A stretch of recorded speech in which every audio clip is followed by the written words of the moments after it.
आज का जो हमारा विषय है वो देश के शहीदों के नाम है।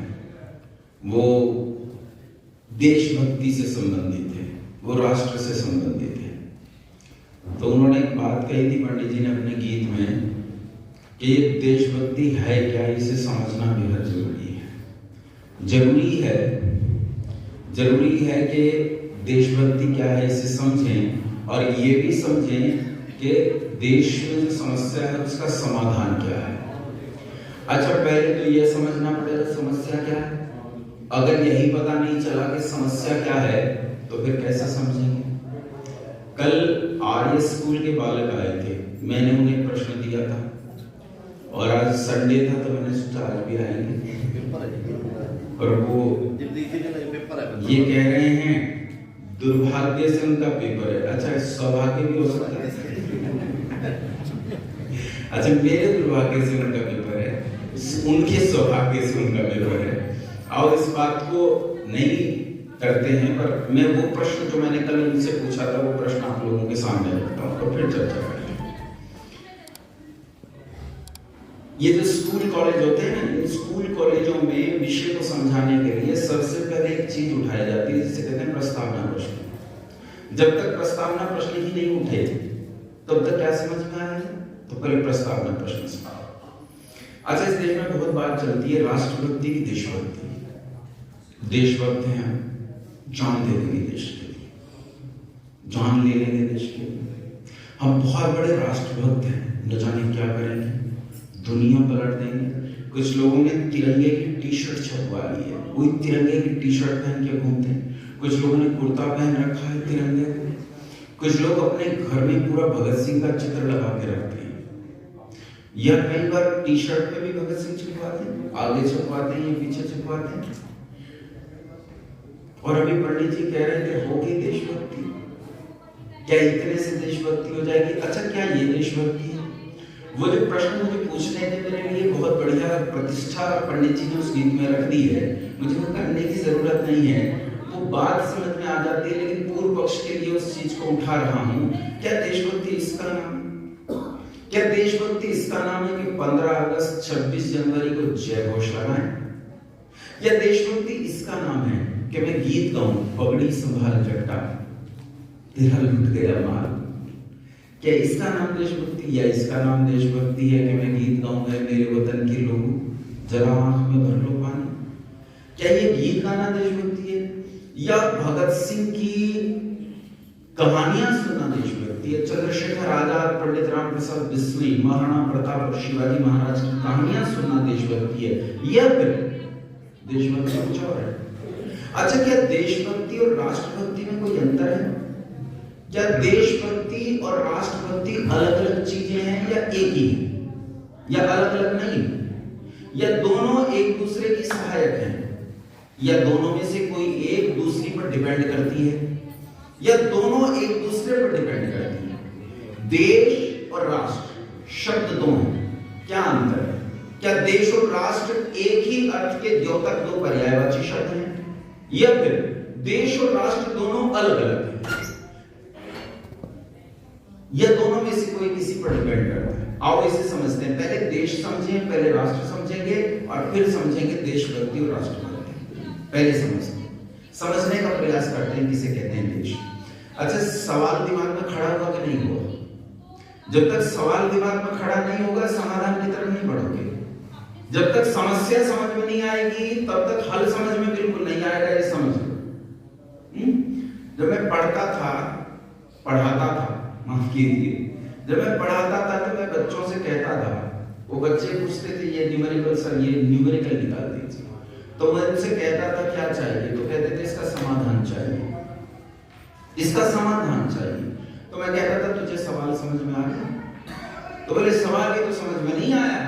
समाधान तब तक नहीं मिलता जब तक हमें सवाल समझ में नहीं आता। अगर सवाल समझ में आ जाए तो समाधान आसानी से मिल जाता। पहला सवाल है, अच्छा कि आपका माइक कोई अजीब सी आवाज कर रहा है, सीटी जैसी कुछ मार रहा है, इसे ठीक करो। अच्छा, आप ठीक है? ठीक है, मुझे लगा आप ज्यादा जोर से बोलूंगा शायद। देश और राष्ट्र, आओ इसे समझने का प्रयास करते हैं। भारतीय दर्शन के आधार पर या पाश्चात्य दर्शन के आधार पर या संसार में समन्वित जितने दर्शन और विचारधाराएं हैं, उन विचारधाराओं के आधार पर राष्ट्र और देश की अवधारणा को समझने का प्रयास करते हैं। ये अभी भी बोल रहे हैं, इसमें कोई सीटी जैसी आवाज, खैर वो डिस्टर्ब कर रही है मुझे, नहीं भी ठीक होगी तो कोई समस्या नहीं। आओ इस राष्ट्र की अवधारणा को समझने का प्रयास करते हैं। मेरे साथ जुड़कर समझना और उत्तर देना। भाषण देने बिल्कुल नहीं बैठा हूं, ना मेरी आदत है भाषण देने की, चर्चा करने बैठा हूं, इसलिए चर्चा में आपका शामिल होना जरूरी है। अच्छा मुझे ये बताओ, किसी राष्ट्र को राष्ट्र होने के लिए जमीन की जरूरत है या नहीं? बोलो। अगर भूमि नहीं होगी तो क्या राष्ट्र बन जाएगा? भूमि ना हो और हम कहें हमारा राष्ट्र जिंदाबाद, भूमि तो है नहीं, रहेगा कहां? ये इंग्लैंड की है, ये ऑस्ट्रेलिया की है, फ्रांस की है, रशिया की है, ये अमेरिका की है, पाकिस्तान की है, ईरान की है, इराक की। जमीन दूसरों की है, तुम्हारे पास अपनी जमीन नहीं है, किराए की जमीन पर राष्ट्र बना लोगे? नहीं बना सकते। इसका मतलब पहले हमें क्या चाहिए? हमें एक जमीन चाहिए, भूमि चाहिए जिस पर राष्ट्र को बसाया जाए। तो सबसे पहला घटक राष्ट्र का क्या है? जमीन। इस जमीन को भूमि कहते हैं और इसे ही संस्कृत भाषा में देश कहते हैं। संस्कृत में इसे क्या कहते हैं? देश। जब उपासना आदि सिखाते हैं ना पंडित जी, उपासना सिखाते हैं तो उपासना सिखाते हुए कहते हैं शरीर के किसी देश में मन को टिका कर, शरीर के किसी देश में, देश का मतलब जगह, देश का मतलब जगह, किसी जगह में मन को टिका कर। अब जब हम राष्ट्र की बात कर रहे हैं तो राष्ट्र के लिए जगह और देश से मतलब है भूमि, मतलब भूमि। तो किसी राष्ट्र का पहला घटक क्या है? भूमि। अगर भूमि ही नहीं है तो राष्ट्र राष्ट्र नहीं हो सकता। पहला घटक। दूसरा घटक, अगर जमीन हो लेकिन इस जमीन पर बसने वाली पॉपुलेशन ना हो, आपके पास जनसंख्या ही ना हो, आप अकेले 2-4 आदमी हैं और सोचते हैं राष्ट्र बना ले, जमीन तो बहुत सारी है? कई होते हैं ना ऐसे, कई होते हैं दुनिया में ऐसे। आजकल भी चल रहा है, आबादी कितनी है? 3.5 करोड़। क्या करेंगे 3.5 करोड़ लोग? पॉपुलेशन है नहीं, जमीन बहुत सारी है, क्या ये राष्ट्र बना लेंगे? राष्ट्र का दूसरा घटक है पॉपुलेशन यानी जनसांख्यिकी का होना बेहद जरूरी है। बिना जनसंख्या के हम राष्ट्र नहीं बना सकते। पहली चीज है जमीन और दूसरी चीज है जमीन पर बसने वाले लोग। तीसरी चीज, जमीन भी हो, जमीन पर रहने वाले लोग भी हो, लेकिन लोगों का इस जमीन पर मालिकाना हक न हो। बोलो राष्ट्र बन जाएगा? बोलो बन जाएगा? तब भी राष्ट्र नहीं बन सकता। राष्ट्र को राष्ट्र होने, अभी 70-80 साल पहले तक आपका राष्ट्र क्या था? जमीन थी, लोग थे, लेकिन इन लोगों का इस जमीन पर मालिकाना हक नहीं था। तब आपका ये राष्ट्र अंग्रेजों का उपनिवेश मात्र था। बोलो था कि नहीं था? कॉलोनी। उपनिवेश को अंग्रेजी में क्या कहते हैं? कॉलोनी। ये ब्रिटेन की कॉलोनी था केवल, इससे ज्यादा कुछ नहीं था। ये राष्ट्र नहीं था।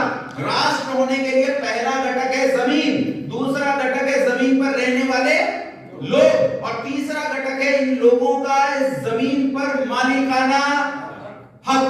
अगर ये तीन चीज नहीं होगी तो राष्ट्र नहीं हो सकता। बात समझ में आई? ये पहले 3 घटक हैं जो मिलकर राष्ट्र का शरीर बनाते हैं, लेकिन अभी ये शरीर निष्प्राण है। अभी इस शरीर में जान नहीं है, उसमें आत्मा का होना बेहद जरूरी है। अगर राष्ट्र के शरीर में आत्मा नहीं होगी तो राष्ट्र जीता जागता राष्ट्र नहीं होगा। इस राष्ट्र को जीता जागता करने के लिए इसमें आत्मा चाहिए और किसी भी राष्ट्र की आत्मा होती है उस राष्ट्र की संस्कृति। बिना उस राष्ट्र की संस्कृति के यह शरीर जीवित नहीं हो सकता। अगर आपको भारत को राष्ट्र बनाना है तो पहला घटक है भारत के पास अपनी जमीन हो, दूसरा घटक है भारत के पास अपनी पॉपुलेशन हो और तीसरा घटक है इस पॉपुलेशन का इस जमीन पर मालिकाना हक हो और चौथा घटक है कि उस इन 3 घटकों से मिलकर बने राष्ट्र के शरीर में इसकी आत्मा, इसकी संस्कृति भी निवास करती है। संस्कृति होगी तो राष्ट्र रहेगा। और ये याद रखना, जितने हिस्से में संस्कृति निकल जाएगी उतने हिस्से में से राष्ट्र मर जाएगा। राष्ट्र मर जाएगा, ये बातें सच है। राष्ट्र मर जाता है, राष्ट्र जन्म लेता है, नए राष्ट्र जन्म लेते हैं, पुराने राष्ट्र मर जाते हैं, राष्ट्र सिकुड़ते हैं, सारे काम होते हैं। ये समझ लेना, राष्ट्र कब जन्म लेते हैं और राष्ट्र कब मर जाते हैं, इसे एक उदाहरण से समझो। ये बताओ, पाकिस्तान में जो जमीन है वो किसकी है? मुसलमानों की। ईरान इराक से लाए थे उठाकर, बोलो जमीन किसकी? जमीन किसकी है? हमारी। अच्छा ये बताओ, जो वहां पॉपुलेशन रहती है, ये पॉपुलेशन ईरान इराक से लाए थे? नहीं, ये 26-27 करोड़ लोग हमारे लोग हैं, जिन्हें कन्वर्ट करके क्या बनाया गया है? आज भी उनके नाम के पीछे मलिक लिखा होता है, आज भी उनके नाम के पीछे गॉड लिखा होता है, आज भी उनके नाम के पीछे सहवाग लिखा होता है। अगर ये उनके नाम है तो बोलो ये ईरान इराक से आए थे कि हमारे लोग हैं? जमीन हमारी, लोग हमारे। तीसरा घटक भी देखो, उन लोगों का उस जमीन पर मालिकाना हक भी है, बोलो है कि नहीं है?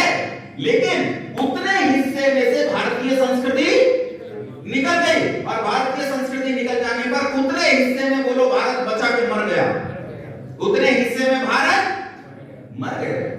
इस तरह मर जाते हैं और नए देश जन्म लेते हैं। देखो, जमीन हमारी, पॉपुलेशन हमारी, उस पॉपुलेशन का उस जमीन पर मालिकाना हक, लेकिन ईरान और इराक से एक संस्कृति ने आकर उस जगह में प्रवेश किया, एक नए राष्ट्र ने जन्म लिया, नाम रखा गया पाकिस्तान। नया राष्ट्र जन्म लेता हमारे संबंध में भी ये सकारात्मक है। कनाडा में पंजाब की बहुत सारी पॉपुलेशन जाकर बस गई। आज उन लोगों ने वहां अपनी जमीनें खरीद ली हैं, उस जमीन पर उनके मालिकाना हक हैं। आज उनके बड़े बड़े शोरूम हैं, बड़े बड़े डिपार्टमेंटल स्टोर हैं, उनकी फैक्ट्री चलती है, उनके बिजनेस चलते हैं। उन्होंने अपना मालिकाना हक वहां बनाया है। और आज वहां जाओ तो उस इलाके से घूमते हुए तुम्हें पंजाबी गीत सुनाई देंगे, पंजाबी गाने सुनाई देंगे, तुम्हें ढाबे की रोटियां मिलेंगी, तुम्हें वो सारी चीज मिलेंगी जो भारत के पंजाब में मिलती हैं। उन्होंने अपनी संस्कृति को वहां जाकर बसा दिया। देखो, जमीन किसी और की थी, हमारे लोग वहां पहुंचे, लोग बसे, जमीन खरीदी, मालिकाना हक बनाया और अपनी संस्कृति को ले गए। आज कनाडा के उस क्षेत्र को दुनिया में लिटिल इंडिया के नाम से जाना जाता है। बोलो, एक नए देश ने जन्म लेना प्रारंभ कर दिया कि नहीं कर दिया? देश जन्म लेते हैं और देश मर जाते हैं। संस्कृति जहां से निकल जाती है वहां देश मर जाता है, और जहां संस्कृति रहती है वहां देश जिंदा रहता है। बात समझ में आ गई? हमारा देश कौन सा है? बोलो, भारत के अलावा बोलो कितने देश हैं? हमारे कितने देश हैं? सारों के नाम बताओ। पाकिस्तान, बांग्लादेश, म्यांमार। हमारे देश कितने हैं? अच्छा बताओ, पाकिस्तान में देश भारत बचा के मर गया, बांग्लादेश में भारत बचा के मर गया, अफगानिस्तान में भारत बचा के मर गया, उज्बेकिस्तान में भारत बचा के मर गया, तुर्कमेनिस्तान में भारत बचा के मर गया, बलूचिस्तान में भारत बचा के मर गया, सिंध में भारत बचा के मर गया, श्रीलंका में भारत बचा के मर गया, म्यांमार में भारत बचा के मर गया, नेपाल में भारत बचा के मर गया।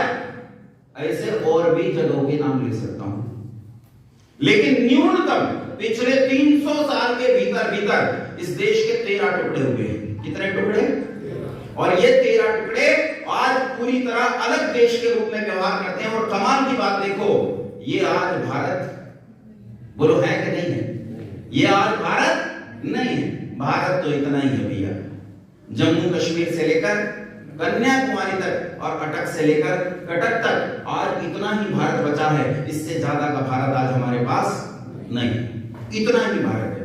अच्छा, जितना बचा है उससे बचाने का प्रयास करना चाहिए कि नहीं? करना चाहिए। बोलो, बचाने का प्रयास करना चाहिए कि नहीं? अगर नहीं करोगे तो क्या होगा? अगर नहीं करोगे तो क्या परिणाम निकलेगा? अगर तुम नहीं खड़े हुए तो क्या परिणाम निकलेगा? देखो, ये देश केवल तुम्हारा है, ये जमीन केवल तुम्हारी है, ये जनसंख्या केवल तुम्हारी है, ये संस्कृति केवल तुम्हारी है। वीर विनायक दामोदर सावरकर ने इस देश की एक परिभाषा दी थी। परिभाषा कहीं इतिहास के काल में गुम हो गई। इसी परिभाषा को एक पंजाब के बड़े पत्रकार हुए, बड़े लेखक हुए, उन्होंने बहुत सारे उपन्यास लिखे, बहुत सारे उपन्यास खराब भी हैं उनके, बहुत सारी चीजें अच्छी लिखी। डॉक्टर खुशवंत सिंह, नाम सुना? खुशवंत सिंह मर गए, टाइम्स ऑफ इंडिया के चीफ एडिटर रहे। खुशवंत सिंह ने वीर विनायक दामोदर सावरकर की उस परिभाषा को कि ये देश हमारा है, उस परिभाषा को टाइम्स ऑफ इंडिया में कॉलम में छापा था। वही बताता हूं। वो कहते हैं ये देश तुम्हारी, यानी हिंदुओं की, किसकी? हिंदुओं की मातृभूमि है। क्या है तुम्हारी मातृभूमि? ये तुम्हारी पितृभूमि है, ये तुम्हारी जन्मभूमि है, ये तुम्हारी कर्मभूमि है। लेकिन इन सबसे बढ़कर वो क्या कहते हैं, जो पंडित जी ने आपको समझाया, मुझे नहीं पता आपकी समझ में आया या नहीं आया।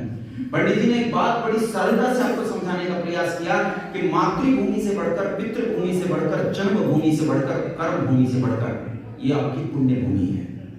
क्या है? पुण्य भूमि। मुल्ला जी कहता है, ऐ मौला मुझे कहां पहुंचा दे? मदीना ले चल। मौला मुझे कहां ले चल?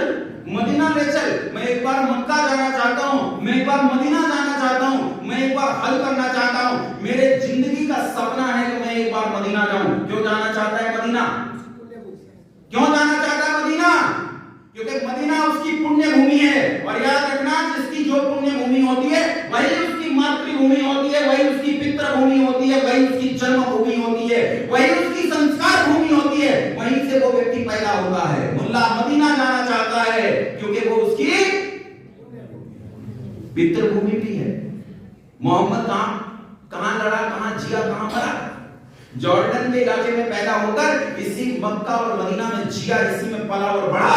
इसीलिए वो मोहम्मद की भूमि मानता है और मोहम्मद को अपना पिता मानता है। बोलो उसकी पितृभूमि हुई कि नहीं हुई? बोलो। लेकिन ये बताओ, भगवान राम कहां पैदा हुए? चुप हो गए। इंग्लैंड में? कहां पैदा हुए? अरे भारत में पैदा हुए। तो बोलो, ये हमारी क्या है? पितृभूमि है, मातृभूमि है, ये हमारी जन्मभूमि है और ये हमारी सबसे बढ़कर ये हमारी पुण्य भूमि है।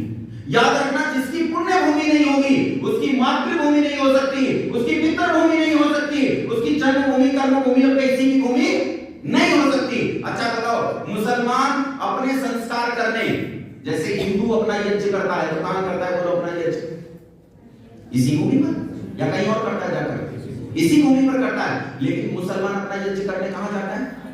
अरे यज्ञ जिसे हज कहने लगा है, यज्ञ से बिगाड़कर हज बना लिया, वो यज्ञ हज की बात है।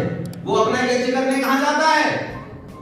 वो मक्का मदीना में जाता है। और ईसाई अपना यज्ञ करने कहां जाता है? यरूशलेम में जाता है। इसलिए ये उनकी पुण्य भूमि नहीं है। तो बताओ, देश की रक्षा की जिम्मेदारी किसकी? ईसाई की, मुसलमान की या तुम्हारी? हमारी। हमारी जिम्मेदारी है कि हम इस देश की रक्षा करें।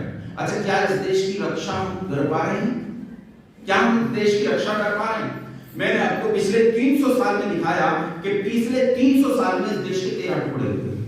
13 टुकड़े हुए इस देश के पिछले 300 साल के भीतर। क्या हम इस देश की रक्षा कर पाए? हम बड़े गौरव से इस डायस पर खड़े होकर गाते हैं, कहते हैं यूनान मिस्र रोमा मिट गए सभी जहां से, कुछ बात है कि हस्ती मिटती नहीं हमारी। हम बड़े गौरव से गाते हैं। क्या कहते हैं? क्या क्या है वो? सारे जहां से अच्छा हिंदुस्तान हमारा, हम बुलबुले हैं इसकी, ये गुलसितान हमारा। गाते हैं, गाते हैं। और तब हम कहते हैं यूनान मिस्र रोमा मिट गए सभी जहां से, कुछ बात है कि हस्ती मिटती नहीं हमारी। और बहुत गौरव से सीना फुला कर गाते हैं, भाषण देते हैं बड़े लंबे चौड़े। लेकिन ईमानदारी से बताओ, पाकिस्तान में तुम्हारी हस्ती मिटी कि नहीं मिटी? बोला। अफगानिस्तान में हस्ती मिटी कि नहीं मिटी? बांग्लादेश में हस्ती मिटी कि नहीं मिटी? तुर्कमेनिस्तान, उज्बेकिस्तान, सिंध और बलूचिस्तान में तुम्हारी हस्ती मिटी कि नहीं मिटी? म्यांमार और पाक श्रीलंका में तुम्हारी हस्ती मिटी कि नहीं मिटी? नेपाल में तुम्हारी हस्ती लगातार मिट रही है या नहीं मिट रही है? ये सोचो, सोचो। अभी केवल प्रश्न दे रहा हूं, अभी केवल प्रश्न दे रहा हूं, मैंने अपनी बात चालू नहीं की। अभी केवल प्रश्न दे रहा हूं, क्या ऐसा है या नहीं, या मैं गलत बोलता हूं? मैंने कल भी आपको एक बात कही थी, इस मंच का विरोध करना सीखो। यदि तुमने इस मंच का विरोध करना नहीं सीखा तो यह मंच तुम्हें बहकाएगा। यदि तुम इस मंच से सवाल पूछने बंद कर दोगे तो यह मंच तुम्हें खाना प्रारंभ कर देगा, खाना। यहां बैठा हुआ व्यक्ति, यदि तुम उसकी हां में हां मिलाओगे तो वो एक दिन तुम्हें खा जाएगा, तुम्हारा परिवार खा जाएगा, तुम्हारे बच्चे खा जाएगा, तुम्हारा समाज खा जाएगा, तुम्हारा देश खा जाएगा। इसीलिए इन पर बहुत सावधानी से नजर रखो। यदि तुमने इन पर सावधानी से नजर नहीं रखी तो इस देश में ऐसी कथाएं पहले से बनती चली जाएंगी और आगे तक बनती चली जाएंगी, यदि तुम नहीं जानते। इसीलिए जागना बेहद जरूरी है। अभी समझा रहे थे ना कि चंद्रशेखर आजाद की संतान डांस करती है, डांस कंपटीशन में हिस्सा लेती। आश्चर्य होता है, राम प्रसाद बिस्मिल चंद्रशेखर आजाद भगवान राम और कृष्ण की संतान भांड हो गई। ये अखिल भारतीय भांड कंपटीशन टीवी पर चलता है। मतलब भांड की जगह डांस रख लेना तुम। मैं हिंदी बोल रहा हूं, हिंदी में यही कहते हैं ना, अखिल भारतीय भांड कंपटीशन, अखिल जनपदीय भांड कंपटीशन। जनपद खुश हो तुम क्या क्या करता है तुम्हारा लड़का? मेरा लड़का बहुत बढ़िया भांड है, इस जिले का सबसे बढ़िया भांड है, मेरे बालक जैसा भांड एक भी नहीं। मैं अभी से प्रदेश स्तर पर और बड़ा भांड बनने के लिए भेज रहा हूं। कब? परसों अगर ये मान जीत गया तो फिर ये देश स्तर पर भांड बनने जाएगा और फिर मेरा बेटा एक दिन इस देश का सबसे बड़ा भांड बन जाएगा। वाह हरे राम के बच्चों, वाह हरे कृष्ण के बच्चों।